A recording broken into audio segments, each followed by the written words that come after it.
জামাত এই সরকার চেঞ্জ হওয়ার পরে, আওয়ামী লীগ সরকার যখন পালিয়ে গেল, তার পরের দিন থেকে জামাতের একদম সম্পূর্ণরূপে আলাদা ভাবমূর্তি নিয়ে দাঁড়ালো। সে সম্পূর্ণ অতীত ভুলে গেল। সে বলল, অকপটে বলে ফেললো, একটা জালিম তাড়িয়েছি আরেকটা জালিমকে ক্ষমতায় আনার জন্য। এই যে জামাতের বলার স্টাইলটা, এটা কিন্তু আমাদেরকে অবাক করে দিয়েছে, স্তব্ধ করে দিয়েছে। এই জামাতের জন্য বিএনপি 17টা বছর 16টা বছর আন্দোলন করেছে, এবং জামাতের অনেকেই দেশে বিদেশে অনেকেই বলেছে, তোমরা জামাত ছেড়ে আসো, তোমাদেরকে আমরা এই দিব ওই দিব, আমরা একটা সুষ্ঠু নির্বাচন দিব।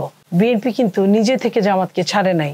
একবার বলে যে আমরা বিচার এবং সংস্কারের আগে নির্বাচনে যাব না, তারপরে বলে যে না, নির্বাচনে আমরা যেতে পারি, দুইটা চললে একসাথে নির্বাচনে যাওয়া যায়। এটা বলার পরেও আবার বলে যে না, পরের দিনই আবার কথা উল্টায় ফেলে, আবার বলে যে আবারও বিচার সংস্কার, বা এরপরে নতুন সৃষ্টি করলো পিয়ার পদ্ধতি।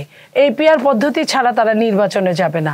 এই ধরনের কথা মানে হলো পায়ে পা দিয়ে যুদ্ধ করার মতো। ওই যে বাঘার আপনার হরিণের গল্পটার মতো, যে তুমি পানি ঘোলা করো নাই, তাতে কি তোমার বাবা করেছে, তোমার বাবা না করলে তোমার দাদাই করেছে। ওইভাবে যে কোনো ভাবে হোক তারা নির্বাচনে যেতে চায় না, এই কারণে যে এখন তো জামাত সরকারের সাথে আছে।